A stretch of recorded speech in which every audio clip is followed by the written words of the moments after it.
Alright, let me go ahead and start this up. I know I gotta change my name on YouTube, but I just want everybody to know that this is your dreaded Rakage. Right now, I'm watching a little bit of side to give you context on what I'm doing. I'm just really watching, putting my input on top of his input, speaking on what I agree with and what I don't agree with. But before we start this off, if this is your first time, please go back and watch some of the old videos that I have posted about the One Piece. I know I gotta get an editor, get stuff in a proper manner, I want to say, but everything's a process and we just trying to get there. So the first thing I want to talk about is, I want to know, and I'm not saying anybody that's tagged in this title, I just want to know where is a lot of y'all dumb theorists really getting this from about Mihawk being Shaki's and Rayleigh's son. But then if I come up to you and I say, no, I feel like Boa is more of Shaki's daughter than Mihawk is of her son, because Mihawk is impossible to be her son. First off, Mihawk is how old whenever God Valley starts going down? Right, he was already born. Shaki and Rayleigh was not together at the time whenever Mihawk was born. Not only that, but it is highly insinuated.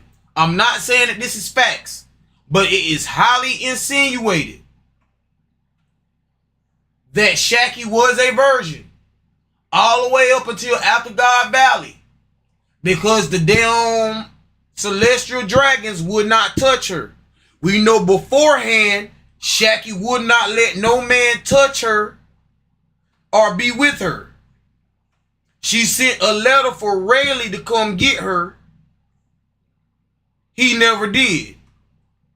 So the only way that I feel like Shaki would be a willing participant in any sexual actions would have been with Rayleigh, and we know that Rayleigh does not marry her until after the God Valley incident. Okay, I've been said that Shetty Port was a part of something else. Let's talk about this Lulesia shit. Who else is feeling like Emu knew that they hid the Davy clan and that's why that island had to be destroyed? I know this theory has been said before right here, but I'm putting everything in the bank on this one theory right here. God Valley is still a bar. Here's why I feel like God's Valley is Thriller Bark. We know that one of the old Marines, or maybe a God's Knight, or somebody had what, a Kanu? Is it a Kanu? Kaiji, the ice one? We know somebody had his powers. We know that they froze the giants. Wouldn't it be crazy as hell? Well, no.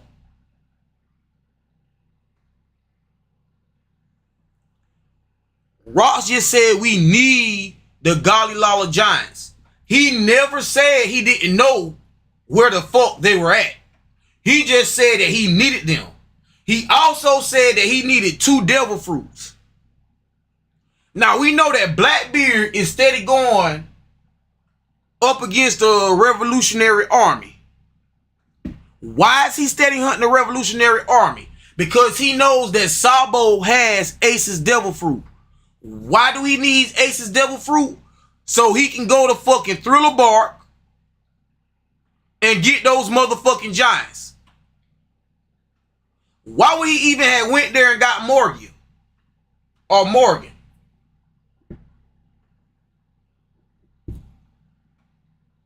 There's no point in him going to Thriller Bark. Unless he knew that the Gully Large Giants was already there. And he was going to try to see if it was another method for him to try to free them. But Saturn looked at Emu and said, yes, and if things keep getting out of control, something is going to be unleashed. What is that something that they did not want to be unleashed? I feel like it's the Galilala Giants. And this is why I say it's the Galilala Giants.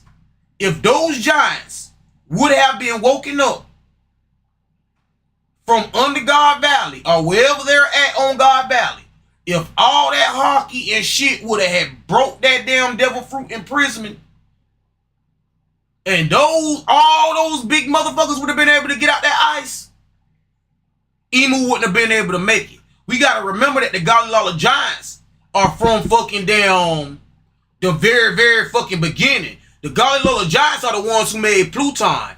They are eyewitnesses to fucking Joy Boy. And the way that science and shit work, I feel like that ice put them giants in stasis. And just like how Saul was able to be de-thawed out, I think that these giants are going to be thawed out with an ass of motherfucking burns, but they're going to have knowledge on how to make another Pluton. Because we got to remember, Frankie burnt the Pluton blueprints. There's no way for Blackbeard to get a fucking Pluton unless he Davy backs Luffy and win fucking Frankie, or he unleashes those fucking giants. Those is his only two options as far as him getting a Pluton. Because everybody talking about, oh, he gonna go to Wano, oh, he gonna do this, oh, he gonna do that. But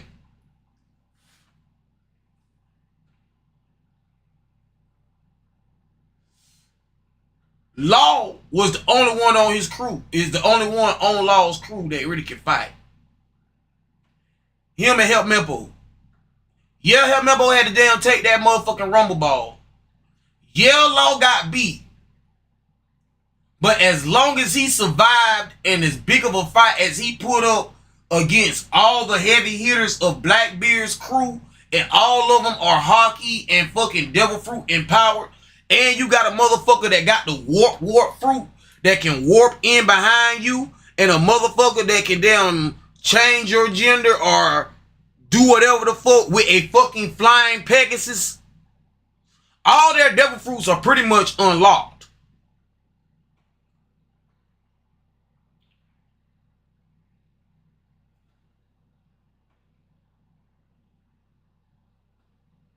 Can you really say that Law lost that? I'm just saying. He had enough trouble with Law. Now, you're going to Wano. In my mind, I don't know, it could be right, it could be wrong, but Shanks is away from Elbap, and I don't feel like he's coming back to fight Emu. He's probably going to fucking Wano to get that other Ponyoglyph. Or to go find the man with the flame tattoo if he got all the kids. But I thought that he just blew up kids' ships, so I don't think that he really got the Ponyoglyphs. Then you gotta know he got memory from riding on Roger's crew, but I feel like he's gonna go to Wano.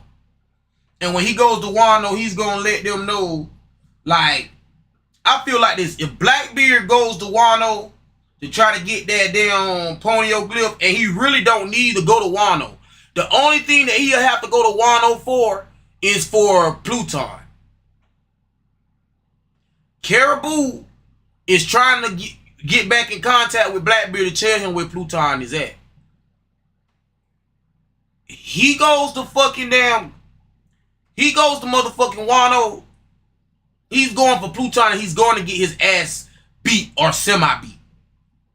I think I got full confidence in Momonosuke and them that they're going to be able to hold him off at least for a good little minute. Then, even if he gets there, he's going to have to either use the Quake fruit or get Zunisha to come and take down the walls of Wano in order for him to get Pluton. So it's still banking on Blackbeard's going to have to get those giants, or else Davy back Luffy for Frankie in order to get Pluton. Okay. This Rat King shit. We already know that everybody's connected to damn Emu. They can draw off of his power. He's where their immortality is coming from. I feel like Jewelry Bonnie is going to end up being either Shank's little sister or his niece.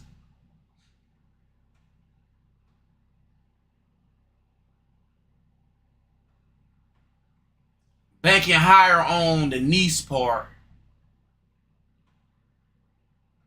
Oh yeah, I was right when I said that Rox was gonna be dead. Demi Reversi. Like I've been said it, whenever you got two giants that served up under them the king, and then not only did they serve under the king, but they was the left and the right wing, and we know for a fact that Harold had Conqueror's hockey. And Dory and Broggy. But I'm really feeling like this Domi Reversi got some type of Jumanji type rules. Like if you remember the movie Jumanji, like how they couldn't stop playing the game until somebody beat the game. They had to play it all the way to the end. Like Emu cannot Domi reverse you unless you're on the soil or your homeland soil. Like because that ability is so overpowered, the limit to that ability might be, okay, I can do all this crazy shit with this Domi Reversi, but you gotta be on your homeland. Not only do you have to be on your homeland, but I have to draw blood from you while you're at your homeland.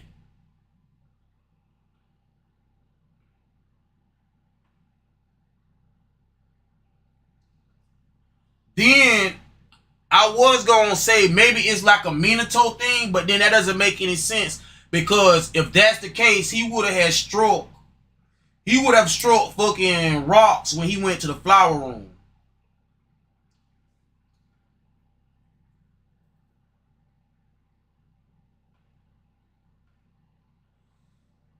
Before I start getting into their stuff and what they're talking about, what's the last thing? Oh yeah. And can everybody please leave a motherfucking heart for motherfucking Monkey D. Garp? Because my guy showed again, I've been saying that Garp is a GOAT. He is the GOAT. But he proved it by being not only one of the few motherfuckers to ever have touched fucking Emu and live, but this bitch punched Emu in his shit and then went back to fucking work like he ain't do a motherfucking thing. Nigga, have you ever fucking punched your general manager or your motherfucking area coach or whoever the fuck is the head at your fucking job and still had a fucking job the next day? Man, Garp is the GOAT. He punched the boss. He punched the boss. Dead in his shit and still had his job the next fucking day. Shout out to Garp for being a real one. Let's see what bro talking about. A special occasion, a one-time deal. We're also going to look at two of the polls I held here on this channel too. So it's a double-packed video. And yeah, no, I might be can't watch so, this. post-game video, how this works is that I usually like... I might be can't watch that one.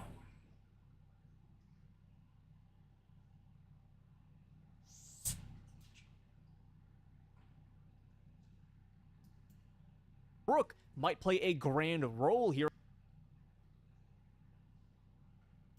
Introducing Grammarly, like you've never seen before. Your all-in-one writing essential.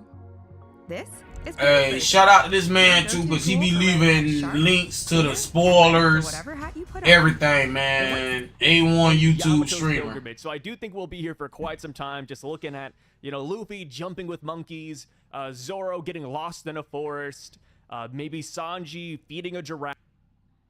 Now be honest, tell the truth. Other than the loop earrings, bro, look at Boa. Look at Boa. Look at a young Shaggy. You don't know whether that's Boa or a young Shaggy feeding that monkey that motherfucking piece of meat. And then I feel like this is foreshadowing that everything that Bo said during that damn Marine 4 when she was like, Monkey D. Garp is her grandfather, and it was like, no, that can't be right. She was like, it will be once I marry Luffy. Bro, come on, bro.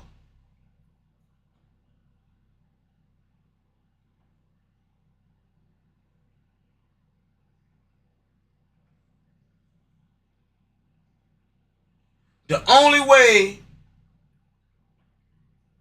I'll rebuttal my comment on Rayleigh is Boa's daddy is if they come out and say that Rayleigh is motherfucking Luffy's uncle. That's the only way.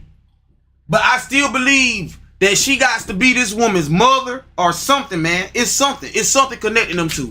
Let me get up and use the bathroom real quick, chat. I'm sorry about that. I'm about to come right back.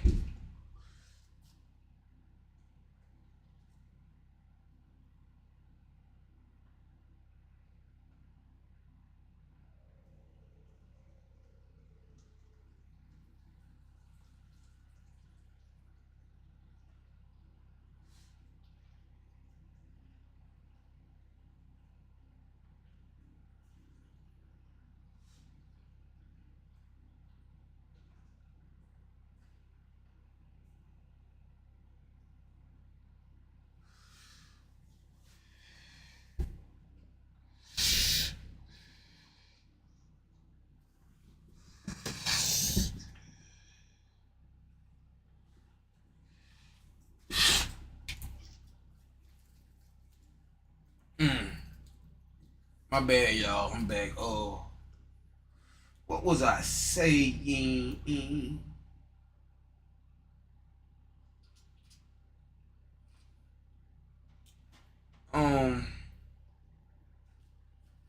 I can't even remember what I was saying. Maybe I'll think about it. I'll remember it after we start watching this shit. But yeah, the only way that I can damn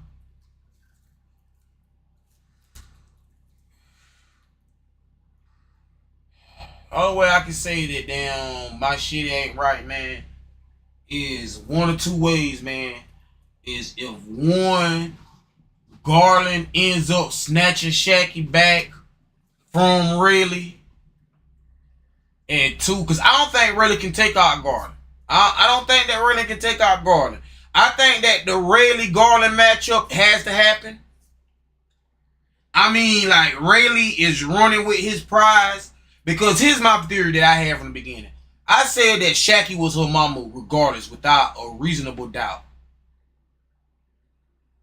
I just didn't know whether or not Rayleigh could be her father after she got kidnapped.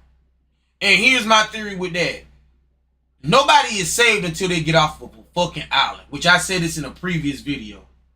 Rayleigh still got her in his arms trying to get her to the fucking ship, while the captain of said fucking ship is fighting fucking Emu. Now, while Ross is fighting Emu, Rayleigh trying to get her to the fucking ship.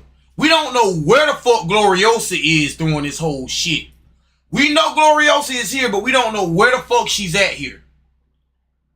Something deep down in my heart is telling me that this little goofy is gonna end up getting captured. Bo was like, I cannot let my sister go through what I went through for a year. And she's gonna turn her ass around and try to save her, knowing that she couldn't even save her fucking self.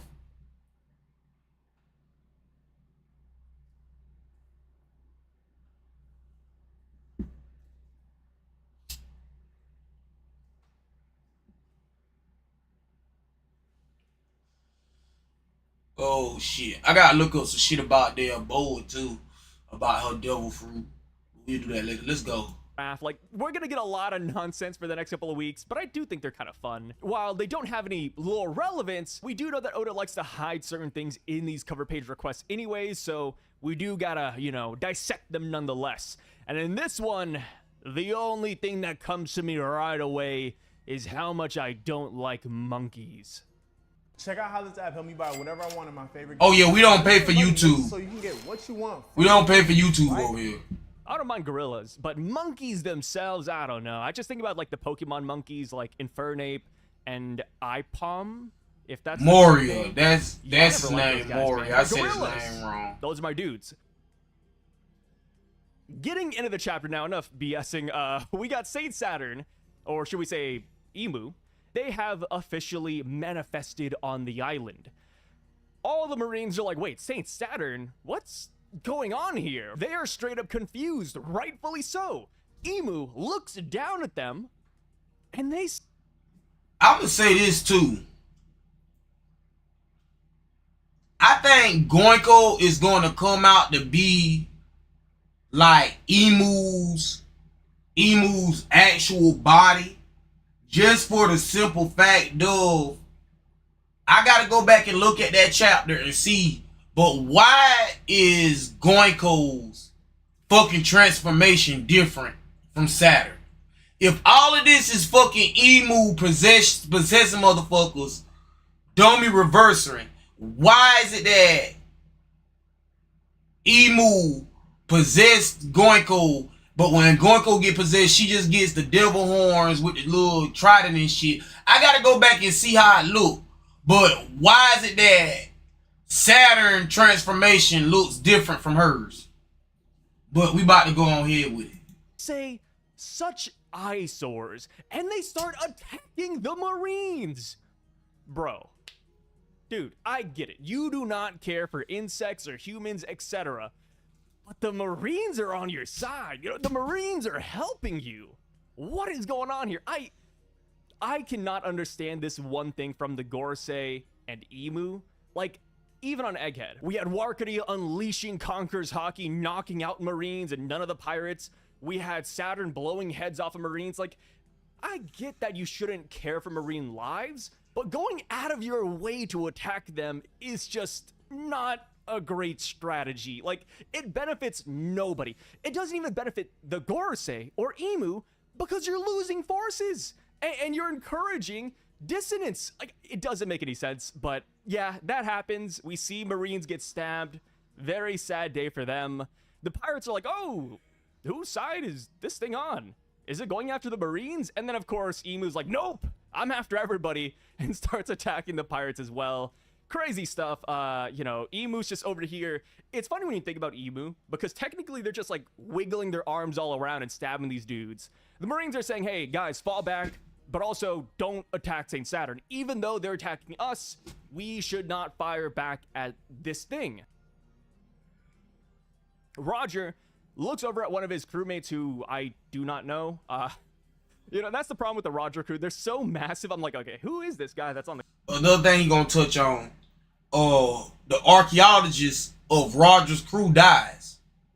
I'm thinking that if his archaeologist died and he's playing the role that Robin plays for Luffy, that's why he had to end up getting Odin for them poneglyphs, because he didn't have, you know what I'm saying, a historian on his crew anymore.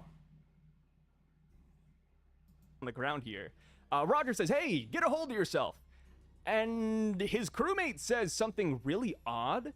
I kind of want to wait for more translations, but the guy says, this pain, it's compelling.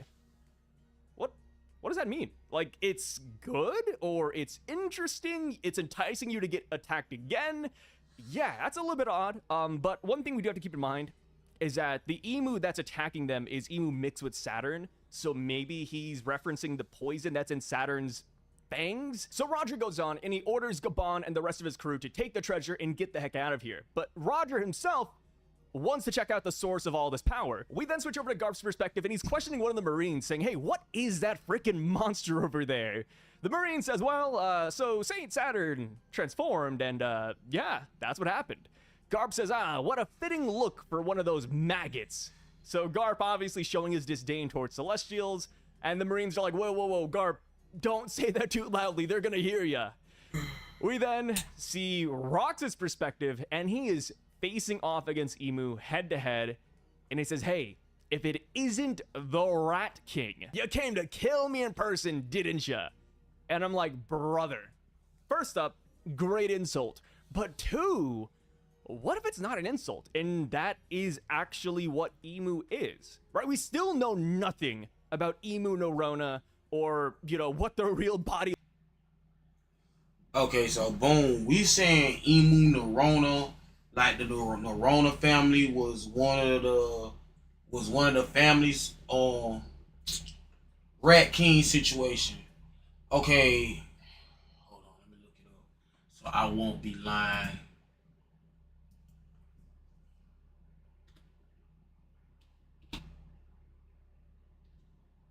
RAT.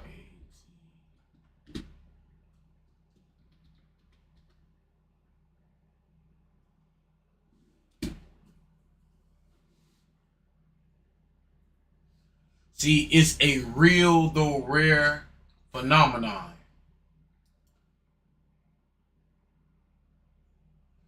Where a group of rats become physically bound together by their tails, or a shit.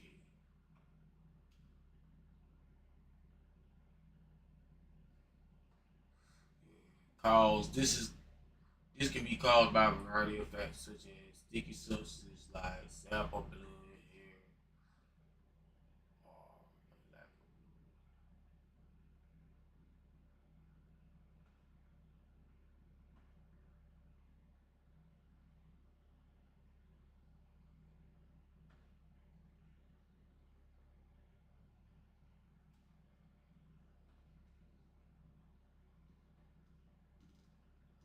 okay, so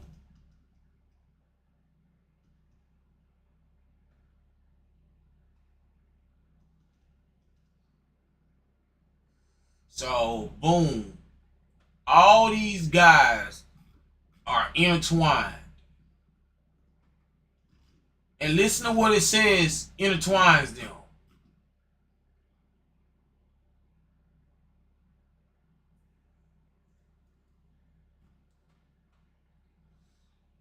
Cause. This can be caused by a variety of factors such as sticky substances like sap or blood. Blood. What are they all bound to Emu by? Blood. What can Emu do as the biggest rat that's in this Rat King?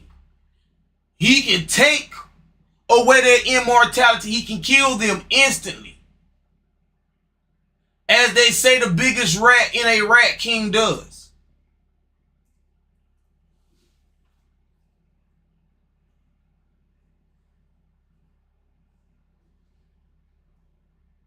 I'm here to agree with them. I think that when they said no one king can sit on the throne, when Emu sits on the throne, that's not one person sitting on the throne. That's all the kings that pledged. Like they said that they pledged themselves to them, but I think that when they pledged, they made a blood oath, a blood tie that made them a fucking Rat King, binding all of them together and making them into one. Move. Because it's a reason why this dude talk in third person. Like this dude talk like the Venom symbiote. We are Venom. Mu is not pleased. This is not the world, or Mu's world is not complete yet. I meant before I made this video to look up the different damn meanings of Mu in different languages. Because I can tell you right now, Damu means blood. As a matter of fact, let's see.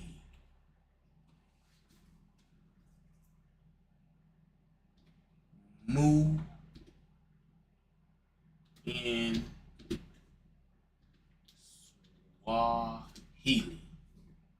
moon meaning in Swahili.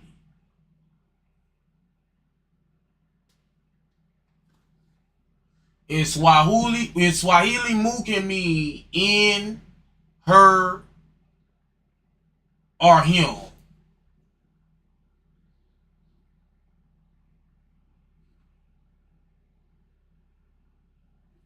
It can mean in or inside.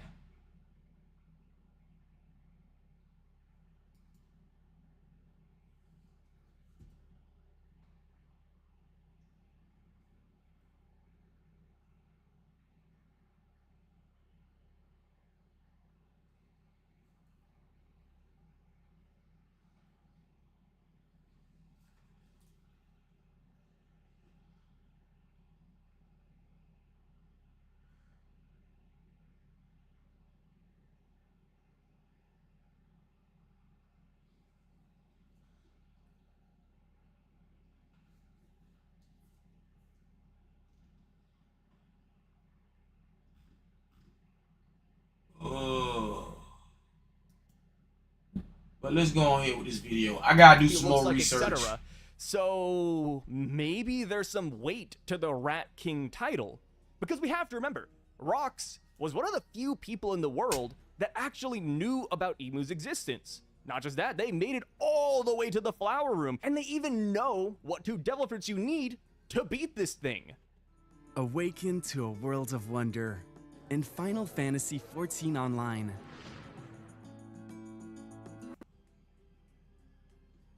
So it's like, wait a minute, Rat King is... Okay, so this is the question though.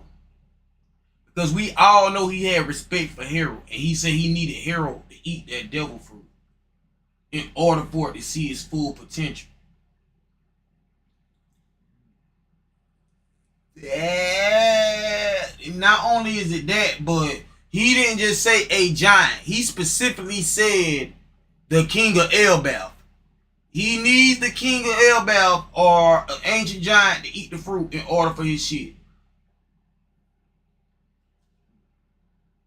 Luffy was able to awaken that devil fruit. I just don't feel like the Nico fruit was the fruit that, you know what I'm saying, and the world government had it. Because here's the shit about it.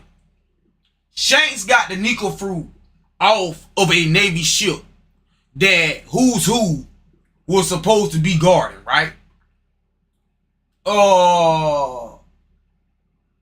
Whoever was in the castle, whoever could have stole the devil fruit, why wouldn't they just use the circle to leave out with the chest? Like, we just know that a person can't go through the circle. Is it that materials can't go through the circle? If that's the case, why is it that their weapons can go through the circle? So if their weapons can go through the circle, the chest should have been able to go through the circle. So why didn't they just go through the circle with the devil fruit? Why would they get onto a ship and then try to sail back if they came into the castle through the summoning ritual? It ain't making sense to me. On Elbaf's devil fruit being stolen by the Marines and it's Luffy, it's no way that Luffy's devil fruit can be that devil fruit. If Shanks, why would they steal the devil fruit from Elbaf, get it back to Marie Joie, and then send it off onto a ship after they said that the devil fruit has been eluding them for all these years? Wouldn't they keep that shit locked up?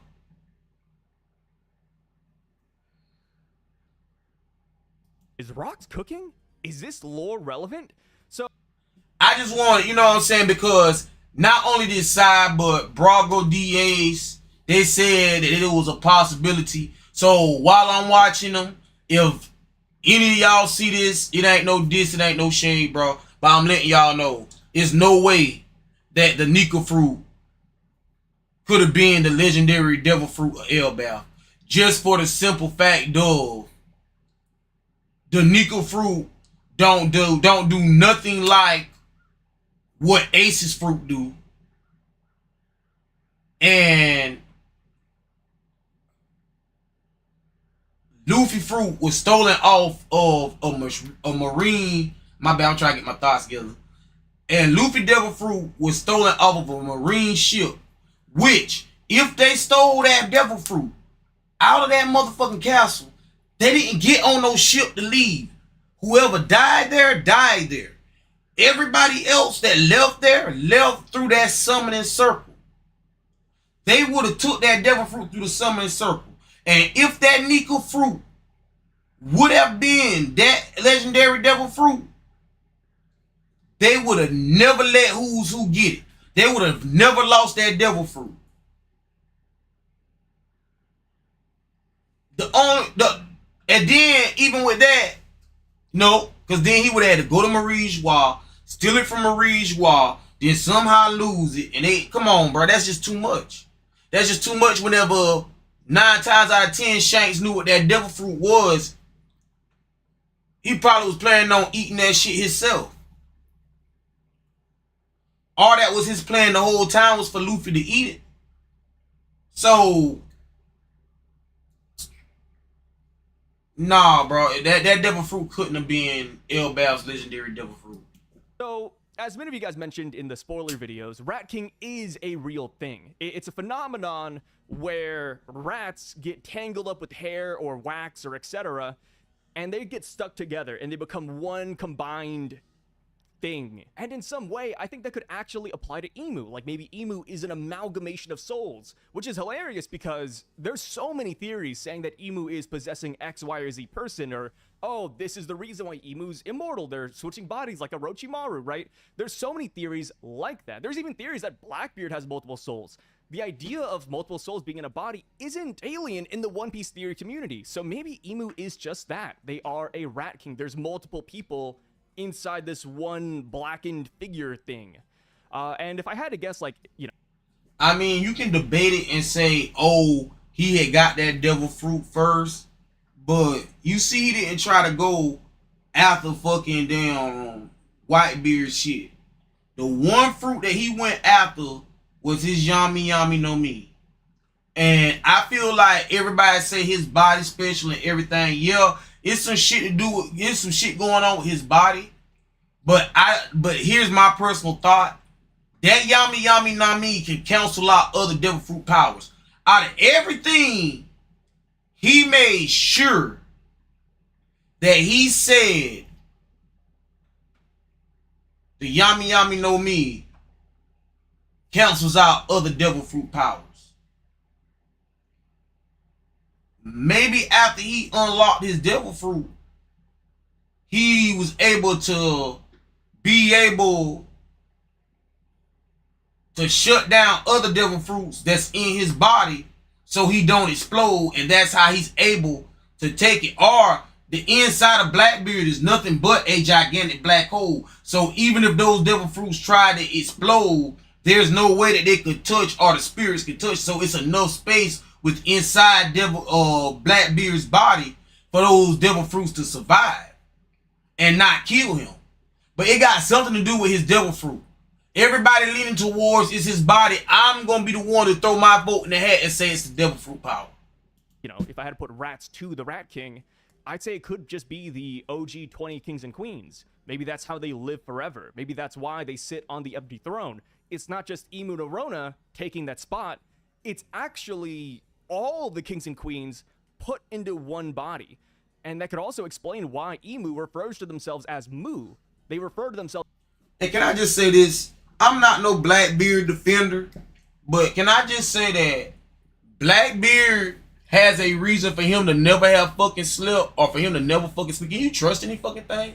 The world government come and kill your damn great grandma, your great granddaddy, kill your granddaddy, your grandma, send them after your moms, and then send your daddy in a demon form to come and try to, man, he done, man, that's Lil Boosie. Lord, I feel betrayed. I don't blame him for not sleeping. in the third person because they're actually just a bunch of people in one thing. I think that's so fascinating. The Rat King line, I'm putting a lot of weight on that one Because Rox, like I said, he knows lore about the world. He knows what Davy Jones potentially knew. They all So, bound and speaking of connected Jones, and tangled up Emu through looks blood. over at Rox and he says, so thou art the one, Davy Jones. And of course, Rox's response is, well, How much you want to bet before Garland went into that room with the other Goro say to take Saturn place, he had to go through a blood ritual with Emu? well, you got the wrong guy. You know, I'm not Davy Jones. I've never even met him. What this is telling me right here, this interaction is at... And the reason why Gonko has just now became a God's Knight, I think that Gonko is the new commander of the God's Knights.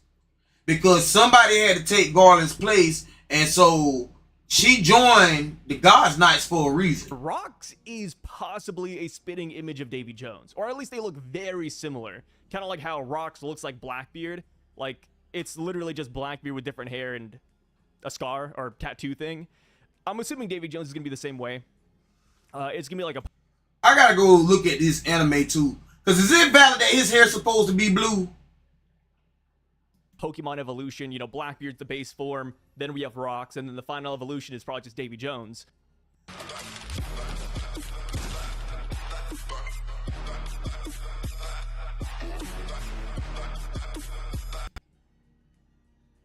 I wouldn't be shocked if this is going to be the same thing for Luffy. Like, oh, here's Luffy, here's X character, and then here's Joy Boy. Like, yeah, I'm assuming that's what Oda's going for. And I think that makes sense. I think a lot of fans kind of expected this already. Mainly because when we hit that Void Century, we're going to have to see Void Century counterparts to a lot of our current cast. And the easiest way to get those designs is just to spin off or riff off of existing characters. Which would make sense considering they all should be related. So, Rox says, that being said, I believe that promises are meant to be kept. Which is referring to Davy Jones's promise. We don't know what it is exactly, but I do think that the straightforward answer would simply be that Davy Jones promised revenge on Emu. Like, oh, I'm gonna take you down one day, or ooh, I'm gonna purge you from this world. Emu says that is precisely why your wretched ilk must be extinguished from the annals of history. Mu's world remains incomplete. All right. So it's been 900 years. And yet, Emu's world is not done yet. It has not reached its final stage. What does that even mean, right? How do we get to the completed world? Is it by eliminating the Davy clan, the D's, and etc.? Or is there some other condition or other thing they're working towards? One great thing I thought of was the wolf bridges, right? We have Tequila Wolf, Bourbon Wolf, Rum Wolf, and Vodka Wolf, and all those bridges are not done yet. Maybe when they're all done, that will signify that Emu's world has been completed. It's either that, or it could be something else that Emu is working on. Obviously, there's a lot of parallels between Emu and Enel, straight up to like the Leloucia Death Pia event, right? So I wouldn't be shocked if Emu is actually working on a project up in the Holy Land that we do not know of yet.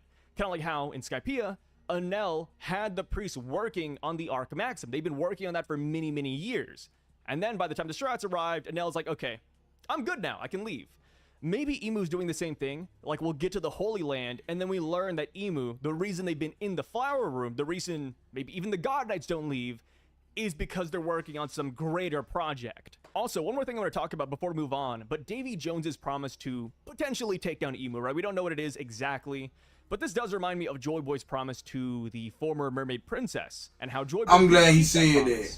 It seems like Joy Boy and Davy Jones, they have a lot of similarities in that... Nobody don't really want to say this, but okay, we know it was three Joy Boys. Because they was like, okay, that devil fruit been running from us for 800 years. Okay, but 800 years before that devil fruit, we had a Joy Boy. When that Joy Boy died, devil fruit users could still swim. Okay, so let me start the theory off like this. Buccaneers were the first Joy Boy. That's why their faith in Joy Boy was so strong and they had to be eradicated first. That's why by the time we get to God Valley, Kuma is the last fucking damn Buccaneer. The Davy clan, they thought they got rid of a whole lot quicker. Davy Jones was the second Nika. Davy Jones fell in love with that Poseidon. That Poseidon was more powerful than the Poseidon that we see now. We don't know how powerful these Poseidon powers are. Poseidon is the god of the sea. He can control the sea. You are the goddess of the sea. She can control the sea beasts. Yeah, that might be a little tip of the iceberg.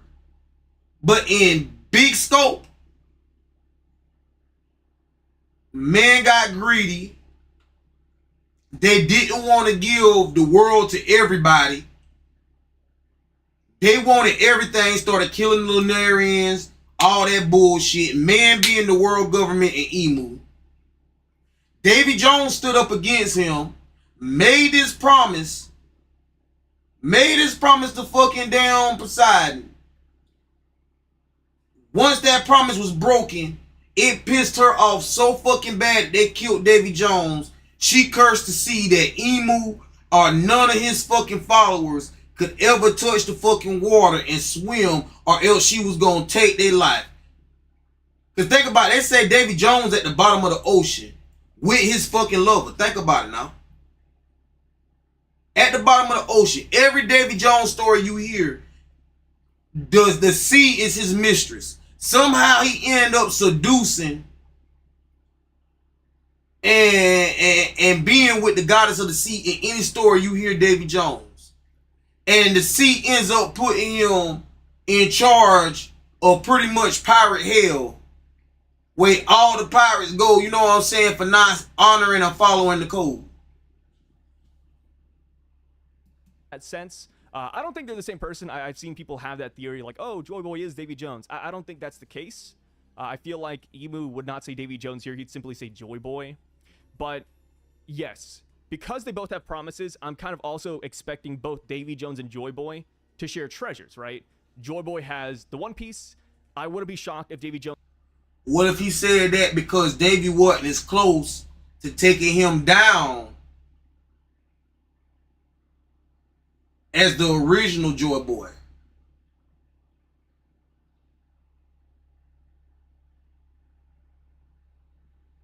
Jones has a counterpart to that. Like maybe there's a Davy Jones treasure out there somewhere, and that's going to be important. So we go on, and we see that the Marines are like, okay, we need to back somebody up here, right? We can't just sit on the sidelines. What should we do? And Garp is like, yeah, you're right. We should back them up. But then the Marines are like, wait a minute, Garp, who are you backing up? Garp smiles as he stares down to Emu. So yes, Garp has officially joined the battle against the ruler of the world, which is hilarious. What I said in my last video though, I said Garp went here only to fight fucking Rogers. How the fuck do we end up damn teaming up with Rogers to fight motherfucking Ross unless he gets fucking Domi Reversi? Ross there to fight the government, Roger there to fight the fucking government. How the fuck do Roger and Ross end up fighting each other? They going here for the same thing. This is some of the shit that I said before it even fucking dropped. I said this shit about a month ago. Right? Garp fighting Emu, yet keeping his job the very next day. How does he get away with it?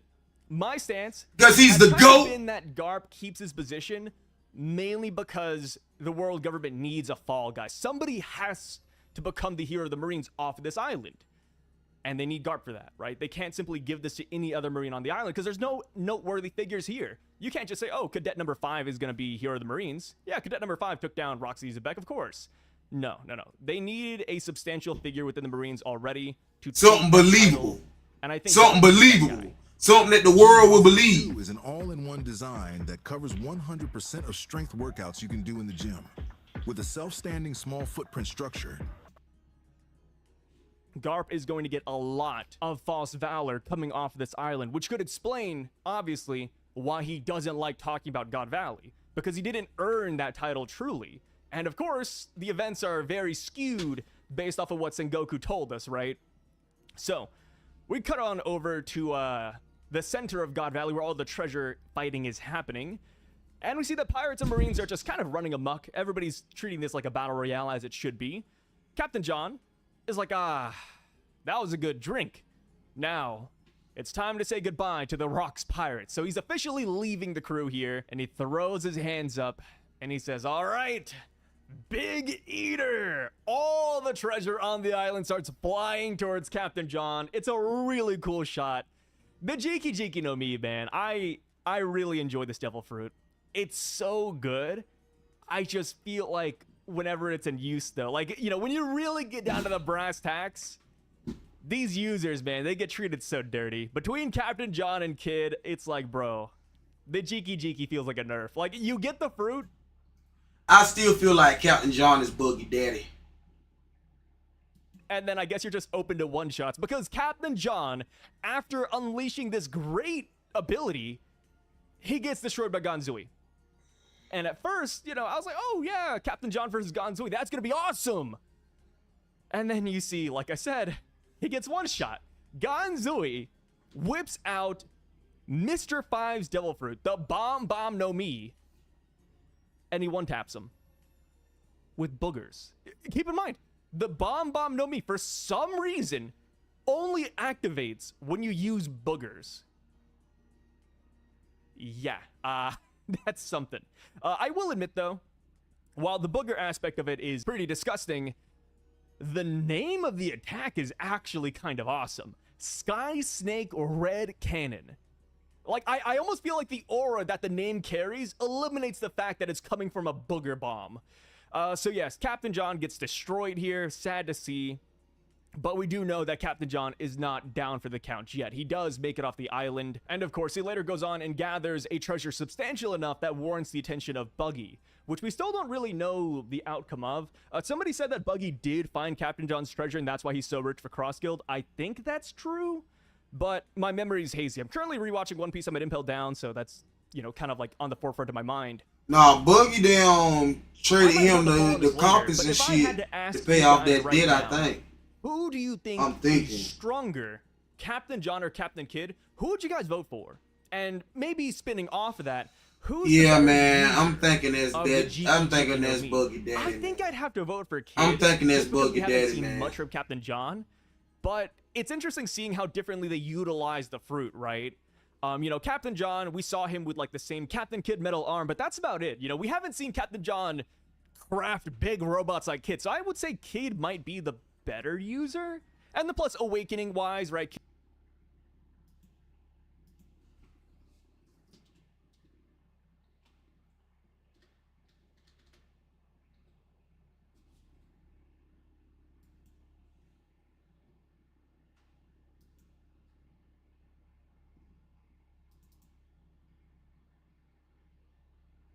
One, two, three.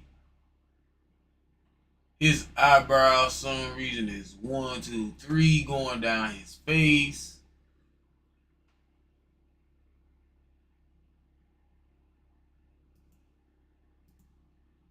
I'm just solidifying some shit. Cause I been said that he Captain John's son, bro. 1, 2, 3. At the bottom. 1, 2, 3 at the bottom. Let's see if anybody else eyebrows like that. Is that just how Oda draws eyebrows? I mean eyelashes.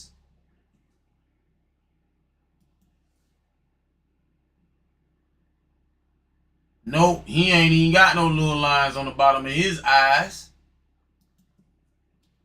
Let's see something else. Monkey D. Dragon.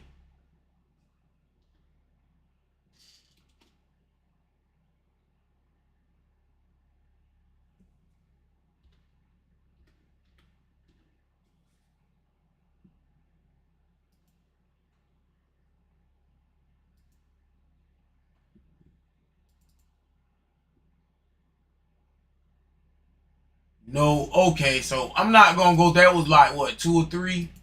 I'm not gonna go through no more. Like I said, man, Captain John is Buggy Daddy. kid has an awakening. We don't know if Captain John has it or not yet. But then again, like I said, Captain John... I'm talking about when I cook, I bring the seasonings in the goddamn kitchen, man. Come on, man. We'll see. Come on, man. Debated, right? But I just want to like bring up the question. Y'all trying to make this man kid daddy, man. He buggy daddy, man. Captain John activated the Jiki Jiki no Mi before he was knocked unconscious by Gonzui. Dragon almost made it back to a marine ship. You can actually see the ship within eye shot, but he gets dragged back. And because of that, he ends up dropping baby Shanks. And then Shanks ends up walking into a treasure chest, or should I say crawling into a treasure chest. Okay, so Dragon isn't the one who put Shanks there. Dragon's mission has always been to take the baby back to a marine ship and worry about the details later. Bro, this is something I don't think most people expected. It's funny how, you know, obviously the community, we all kind of come into an agreement with a certain theory, and we just expect it to happen one day. It was like, oh, you know, Dragon's gonna open up a chest, eat a devil fruit, and then put Shanks in there. He can't take the baby back to marine ship, etc. But here we have it. Not the case. Dragon did want to take Shanks back to a marine ship, and then Shanks ended up in a chest because they just stumbled upon it, right? Shanks couldn't fight the celestial dragon blood, and he had to go for the money.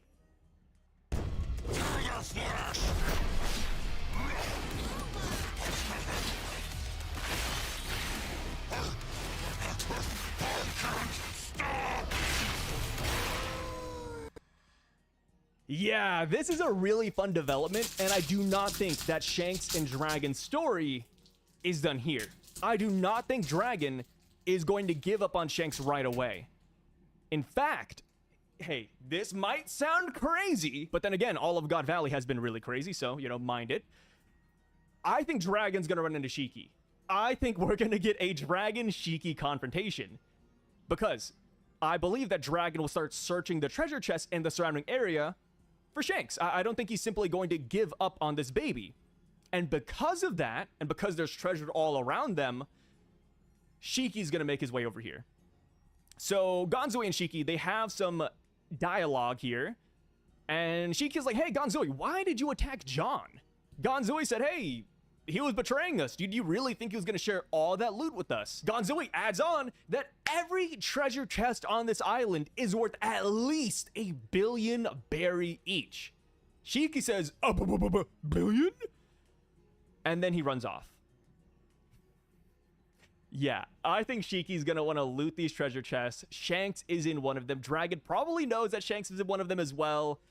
And they're gonna run the fade. Obviously, I don't think Dragon's gonna win if they were to fight, but you gotta admit, the dialogue exchange would be pretty damn fire. So yeah, that is what I'm expecting next chapter.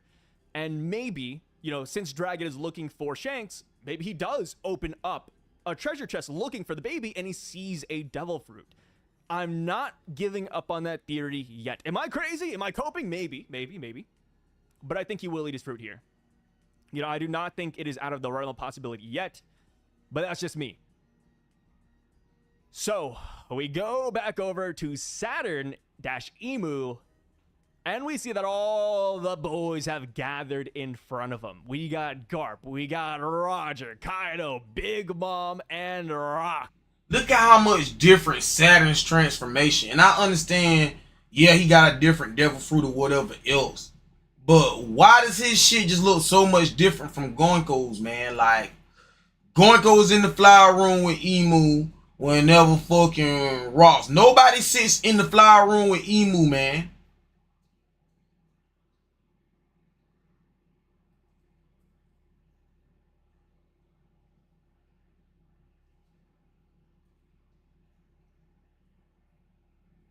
Nobody. So why is it that Goenko can?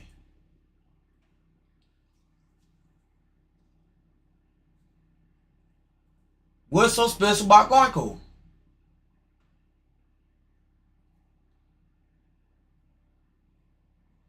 Apparently Goenko got the immortality and ain't even an elder. Because nobody's hitting on the fact of, damn, how the fuck is Goenko looking the same age and exactly the same as she did from God Valley all the way up to Shamrock being a grown ass adult. Why was Goenko granted immortality?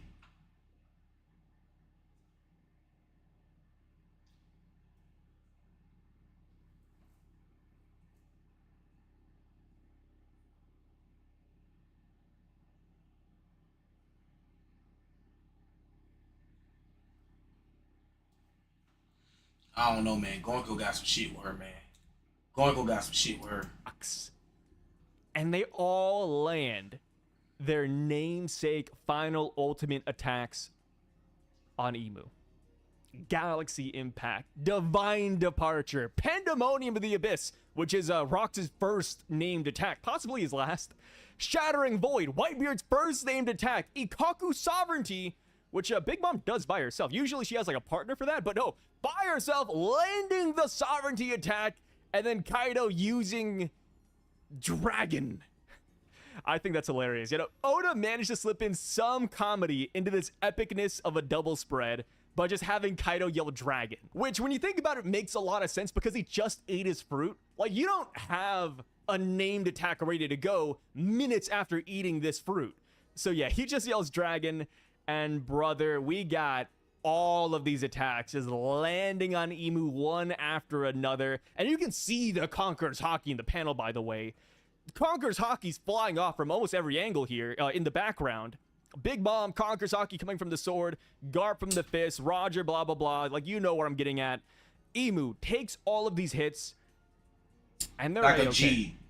Like a motherfucking Regeneration G. just starts kicking in. He took them hits like a in matter of motherfucking G, seconds, bro. And then they unleash a Conqueror's Haki blast of their own. I think the most egregious part of this, by the way, is that Emu lost no aura from being hit by all these top tier characters.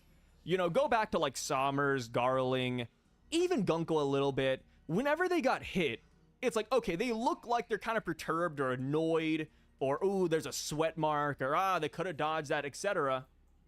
But Emu literally doesn't even look like he's looking at them, by the way. He's just like, yep, I'm blown up. I'm just going to come back. Like, Emu really is nonchalant, and I think that speaks volumes as to how powerful they are.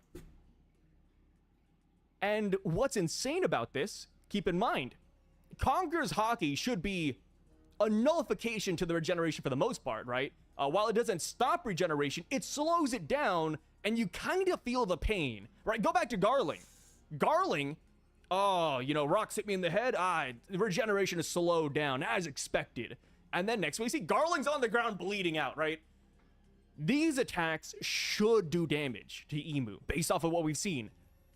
But nothing happens. No slow regeneration, no sweat marks, no blood, nothing.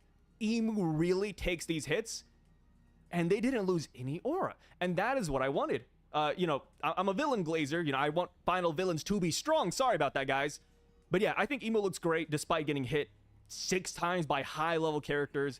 And if they can tank all these blows, what blow can't they take? You know, like, why is Emu able to take all this and be A-okay? Because in my opinion, it's not like these guys are lacking attack power. No. This is the strongest lineup, I'll put money down, that I think we'll ever get. Like, even in the current story, I'm trying to put together a team to rival this team, right? And okay, we got Luffy, we got Shanks. I want to throw Mihawk in there as well. You could put Blackbeard in there. And then that's kind of it. Like, I don't think any other heavy hitters exist. I mean, maybe Dragon? You could put Dragon in there, right? But that's just like 5, and it's still very iffy. Like, okay, we got Roger here, Rox, Kaido, Big Mom, Whitebeard, and Garp. It's like, you can't beat that lineup. Sure, they're not all in their prime, but still, like, that's insane that Emu takes all of that, and they're A-okay. Maybe the reason Emu feels nothing is because the real body is still in the Holy Land. Like, because they're possessing Saturn, Saturn's taking the damage, and Emu's just, you know, up there playing with butterflies or something. Maybe that's it. You know, when you get to the Holy Land, they can actually get hurt more easily. I don't know, man. This is some next level tanking, next level regeneration, and I'm loving it. Also, one thing people have been pointing out for the past couple of weeks, and it's even more so relevant in this chapter, But Zeus was at God Valley. We got that, right? Zeus could have told the Straw Hats about all of this. Sure. But in this chapter, we see that Big Mom confronts Emu with the gang. And Zeus is right there. Brother, Zeus knows about Emu. They know about the ruler of this world. Brother, maybe it's too meta. And that's what I always go back to when it comes to anime, manga, etc. Some things are just too meta for the author to actually bring in, because it would either break or alter the story in ways that the author doesn't want it to. So I get it, right? Zeus doesn't tell the Straw Hats about this, but like, dude, this is a major thing, Zeus. You know about rocks. You know about Emu. You know about all of this. They even know about Saturn, right? Think about Saturn transformed here. Zeus could have been like, hey, Nami, that guy down there, I recognize him from God Valley. You know, he has this thing where he, blah, blah, you know, he could have listed the abilities on Agate if he wanted to. Nope, none of that. None of that. Like I said, I think it's too meta, but I really would wish that the Straw Hats end of Elbaf. You can argue that when Big Mom made Hela and he was a Zord and he went through all that shit to become Nami's weather rod, that he lost his memory somewhere down the line. And I feel like that's what the explanation for that's gonna be. He lost his memory through anime shenanigans when he became Nami Weatherstaff. I'm trying not to They pause. all get together and they're like, okay, guys, let's just start sharing information. You know, especially when you look back at current Elbaf, and one of the main plot points right now that I think is kind of forgotten because it's been so long, but Vivi put an X on Luffy's arm into the newspaper. And of course, the Straw Hats that saw the X have no idea what the X even means. Robin sees it and she's like, this looks familiar. But because she wasn't a part of that whole plot point, she has no clue. And of course, Frankie has no idea, Brooke has no idea, and etc. So it's like, bro, if they just told each other about their journeys, about all these small things that have happened, it's like, man, we'd be big braining it. But like I said, I get it. A little bit too meta. That's fine. It's just a thing that I look back at and I kind of laugh about. Like, dude, if only. Like, forget Loki. Really, honestly, forget Loki telling this flashback or, you know, later parts of the flashback. But Zeus could actually give us all of this. We go on and we see that Emu, of course, like I said, regenerated. Rox does not let up on his assault, and he starts attacking Emu some more. And while he's trying to lay down the beatdown on Emu, Emu says, I see him. I see him far away in the forest running. A new branch of the Davy clan. A woman and her child trying to survive. Dangerous lives must not be set loose. Rock says, whoa, what are you trying to do? And he starts chopping them up.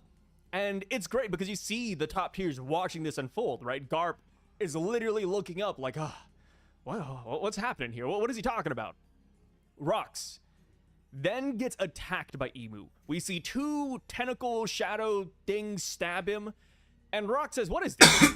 It doesn't hurt. It doesn't itch. And this could go back to what one of the Roger posts said at the beginning of this chapter, where the attack felt compelling. Maybe this is that compelling feeling that Rox is feeling. Emu goes on and says, it will not be Mu who acts. Thou shall be the one to exterminate them. Go forth and slay your wife and child. Rox is mad, dude. He's like, what? That's absurd. What are you talking about? And then we see Domi Reversi. Rox gets turned into a demon. We see the fangs pop out. The veins are popping. I wish we could have seen like the wings as well, but I'm assuming the wings will come in next chapter. Maybe even horns. But yeah, Rox got turned. It's rough. I kind of wish that Rox stuck around a little bit longer before getting Domi reversied, but all good things have to come to an end, right? I said this was gonna happen. That this isn't the last of conscious Rox we see. I hope that he comes back to some extent. I hope he fights back a little bit. Like maybe before he arrives to his wife and child, he like snaps back for a split second. Maybe after he attacked his wife, he's like, is he gonna help Rox and fight the Davy clan? Oh, brother. Okay, now look at Goenko's transformation with the Grimoire and all that shit.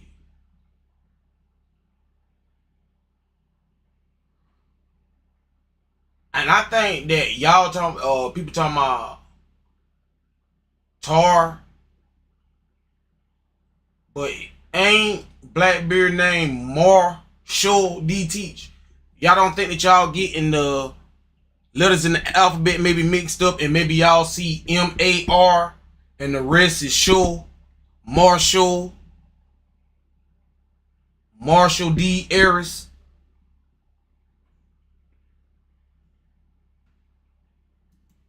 That's a tough one. So now what we have to talk about is Domi Reversi, possibly one of the most broken abilities in the series. How does it exactly work? What were the conditions for it to activate within rocks? Was it the stab? I could see it being the stab, but also I could see it not being the stab, if that makes sense. Because on Elbaf, right, Brogy got attacked and then Domi Reversi'd. Yeah, rocks got attacked, Domi Reversi'd. Maybe landing a blow is a requirement. But here's the thing. We saw other giants in Elbaf get flipped without being attacked. So that could lead us to believe that that is not the condition. Maybe he could just flip anybody. Maybe you have to be rattled by Emu to get flipped. And the reason why Emu stabbed rocks is to simply keep them still. Maybe you have to be still to a certain extent, and then Emu flips you. Maybe that's it. Another theory I've been hearing goes back to the translation of Domi Reversi and how it means I have returned home. People are saying it could be connected to your homeland. Like, oh, the giants of Elbaf are getting flipped because they live on Elbaf. This is Rox's homeland, so he's getting flipped. Same with the Davy clan. I don't think that's a bad idea, but I just have to see it not work for somebody, or I have to see Emu like fully leave an island and not Reversi somebody who's from there. I think I need to see more cases of it before I say that's the case, but I think that is an interesting route. And then another line of thought that I really enjoy, and the one I'm putting all my eggs into the basket of right now, is the Devil Fruit route. Like, okay, you cannot be Domi Reversi'd if you have a Devil Fruit, because you already have a devil within you. You can't turn to a devil if you already got one. I think that makes a lot of sense, and of course that would be like build up from like chapter 1 essentially, right? Ever since we learned that's how Devil Fruits kind of work or function, which was a rumor, by the way. I believe Jabra was one of the first people who kind of mentioned it more thoroughly, where he said, oh yeah, you can't eat 2 devil fruits because the devils will fight and then they'll kill each other and then your body will explode. It's something stupid like that. But maybe Jabra was cooking. You know, maybe a devil does reside within your body when you eat a fruit, and Emu can't do anything about that. I think that would be pretty solid. Or maybe if you get flipped with the devil fruit, you turn into something even more demonic, which I think would be kind of fun, right? Domi Reversi, overall, very broken ability, and we still don't know how to counter it. We still have not taken... I don't know, because it ain't solidified, but I thought that damn the woman that hunted down Dragon and got one of the twins back, I thought she was a Domi Reversi slave. That's why I'm saying I don't even think Ross Dizabet is dead, man. Listen, bro. Emu said it won't be Mu to do it. You gonna kill your family, bro. Mu is a sick individual, bro. Like, yeah, you remember when you told me that you would be back? Yeah, you coming back permanently as a slave. I'm telling you, man, it's something with this shit, bro. I don't think Ross dead, bro. I don't think Ross dead, and if he's not dead, I think that opens up the door for him to be reversed back.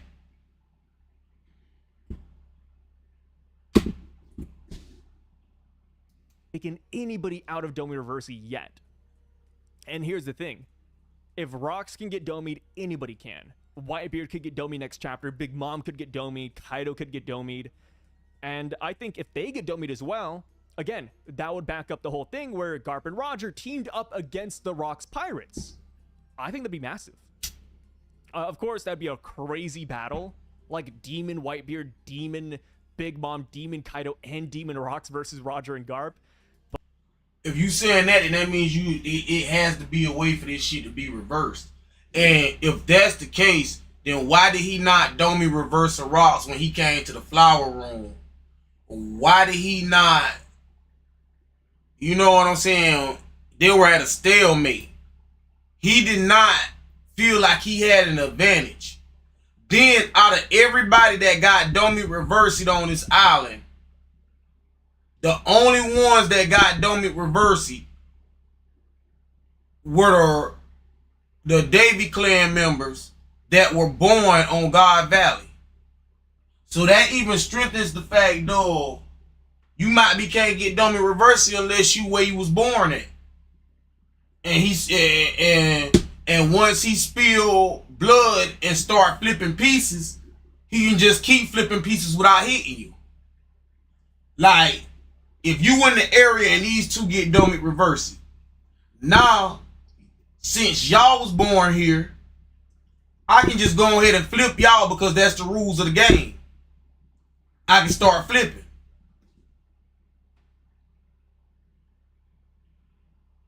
So the only way to beat Emu probably is gonna be at Marie's wall. And then using the power of the Nika fruit, he can reverse his ass. But I mean, that would show that Sengoku was cooking, man. Sengoku wasn't lying. Oh boy. Yeah. I think the best part about this is that this is all very relevant to Elbath. Because, you know, cut back to what's happening with the Straw Hats right now. Giants are being Domi reversed. We have no idea how to stop it. So this flashback could actually give us good hints as to how to subdue the Giants, how to get them back to normal. If I had to take a stab at how to stop Domi reversed or how to bring somebody back, I would lean towards Nika being the answer, the Warrior of Liberation. I think that could be it. And spinning off of the Warrior of Liberation, it could also do with Blackbeard's Devil Fruit because he does have an attack also called Liberation. I feel like those are the two Devil Fruits that might just perfectly counteract Emu. And of course, this could go back to the two Devil Fruits that Rock said that he wanted to get his hands on in the first place. And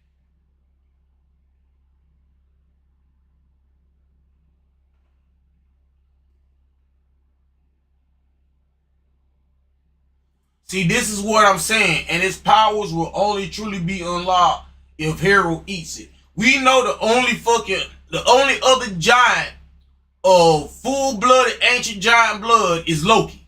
He's the last one. So we just gotta hope that Loki ate that damn devil fruit, and whoever side Loki decided to pick, which I'm about to get into that because Luffy's stealing all of the real estate. But we're going to get on to that after this one right more here. thing I want to bring up. But if the Drums of Liberation is actually the answer here, what is that at the end of the day? Well, the Drums of Liberation is simply music. Maybe this is where One Piece gets very musical. Maybe Brook might play a grand role here on this island, and he simply plays music that touches the soul, and he brings people back to normal. If we were to go the reversey route... What if it wasn't Luffy or Blackbeard's devil fruit? What if the other devil fruit that he wanted was Brook devil fruit? And since he's a Soul King, he can then fuck around and come up with a move called Soul Release and release them from the Domi Reversi. Though, where you have to flip the pieces and you need to like really play the game. I would put the onus on Robin to do that, and it kind of just goes back to a cover spread we got a while back where Robin is the one playing chess with the Straw Hats, and in my opinion she does fit that strategist role really well. And also, I get and I agree with the notion that Luffy and the gang aren't hearing this flashback firsthand. Loki's not telling them all of this, but we don't need that because you know who we have? Zeus. Zeus was here, dude. Zeus, who's in the Sun Realm, witnessing Domi Reversi right now, could be like, "Hey, Nami, Big Mom saw this a while back, and we beat it with X, Y, or Z." Zeus could legitimately be. Yo, before you even say it, I'm gonna go ahead and say it. What if this ain't Loki flashback? What if this is Zeus flashback? What if Zeus ain't got memory loss? What if while Loki down there telling his little part that happened, like everything that happened with Harold and happened with damn Loki in Elbath, that's what the fuck Loki's telling him. everything up to what happened to his daddy and run it in there. I feel like the end of this shit is gonna end with Loki flashback. But right now, Zeus is telling them, because how the fuck is we getting all this shit that happened once Big Mom was a part of Rock's crew? Zeus is right there. Zeus telling the story. Boom. The key solution to all of this. If we see how to counteract Domi Reversi, Zeus could legitimately tell us all of that here. What if this is Zeus telling us? So, since Rox got Domi Reversi'd, I think the theory that King Harold and or his guards got Domi Reversi'd has a lot more weight to it now. And I've been saying that, bro. I've been saying that. Speaking of Domi Reversi, there's a lot of Domi Reversi talk in this video. That might just be the title of this video. But Zoro and Sanji. If Zoro and Sanji run into Imu, they're cooked. I'm sorry, y'all. They're cooked, man. Yeah. I don't think that damn, you know what I'm saying, they gonna be able to beat Domi Reversi because they're not from Hellbound. Nobody's safe. Literally nobody's safe. If the attack from all the top tiers couldn't make Imu flinch, the Straw Hats are done. The only way I could see the Straw Hats win an Elbaf is if... Again, everybody's here. They could easily Domi Reversi all these fucking pirates and make it to where this shit is null and void. I mean, like, this shit would not be no fucking fight if everybody could get Domi fucking Reversi, bro. Like, whether we want to damn say it is that simple or not, bro. If you're not on your homeland, if you did not get your blood spilled, or if you're not next to somebody that got their blood spilled in Domi Reversi, for you to be flipped along with them, you cannot be Domi Reversi, bro. I think that's gonna be their saving fucking grace in this whole shit. It gotta be some type of saving grace, bro.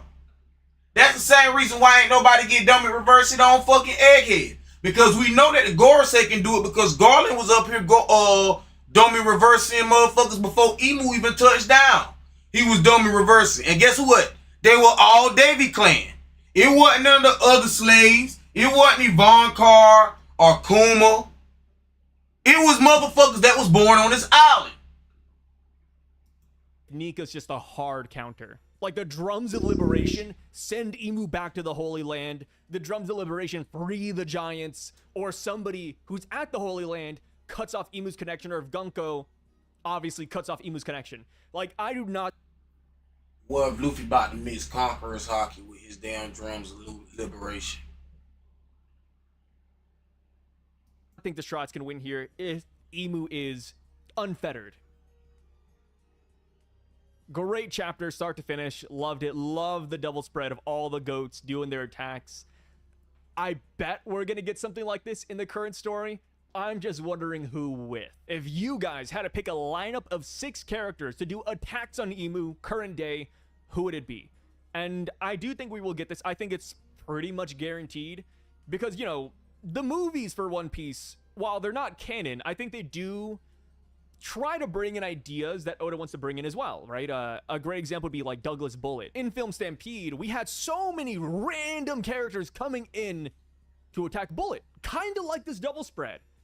I think it's gearing us up for another version of that. Honestly, I don't care who's in there. Okay, so my final thoughts on this shit is pretty much like this.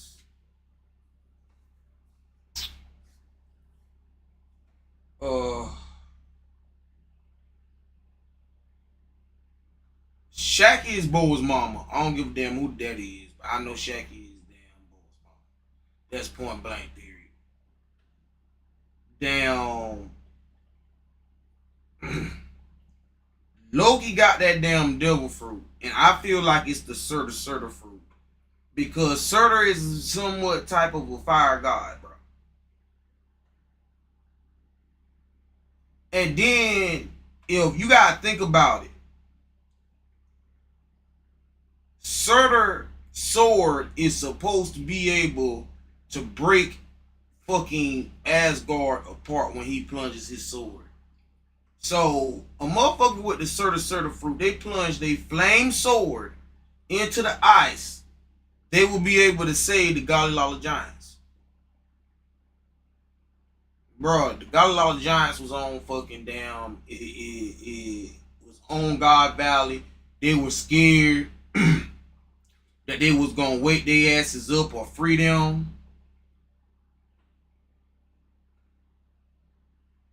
Damn, they knew exactly what they did, and the reason why they boosted that hunt up so fucking fast was because they was like, hell no, the Davy clan on this island, the Golly Lawler Giants on this island. All it takes is them getting that devil fruit and him convincing Harold to finally join up with him, and we got some bullshit on our hands. Let's go ahead and shut this shit down right the fuck now. So I'ma stand 10 toes down on God Valley is Thriller Bark, and what they were scared of waking up was the fucking Golly Lawler Giants. Because if they would have woke up and they couldn't be dormant reversing because they wasn't on Elbath, oh, it was gonna be some shit. God Valley would have been some shit. God Valley would have ended a whole different other way. I ain't even gonna flex with you. But all my YouTube people, man, like, comment, dislike, let me know what you feel, how you think about it. But shout out to this man right here. You know what I'm saying? He been doing this shit. I mean, I'm just throwing in my little 2 cents how I feel about it. Some of the shit he said I agree with. Some of the shit I just, you know what I'm saying, put my own little spin and take on to it. And some of the shit that he said, you know what I'm saying, I don't agree with. It's not no taking no shots at nobody. It ain't discrediting nobody. It's just, you know what I'm saying, everybody entitled to their opinion. But hey, man, get this man a follow on YouTube. I don't know his Twitch, but yeah, if you find him on Twitch, or if I find that out, I'll most definitely let y'all know for y'all to be able to go and enjoy him without me yapping in between and pausing it about every 5 or 10 minutes. But I'm about to go in here and find me something to eat, and then I'll be back on Ninja Garden. Until then, y'all, peace, love, and blessings. I be out.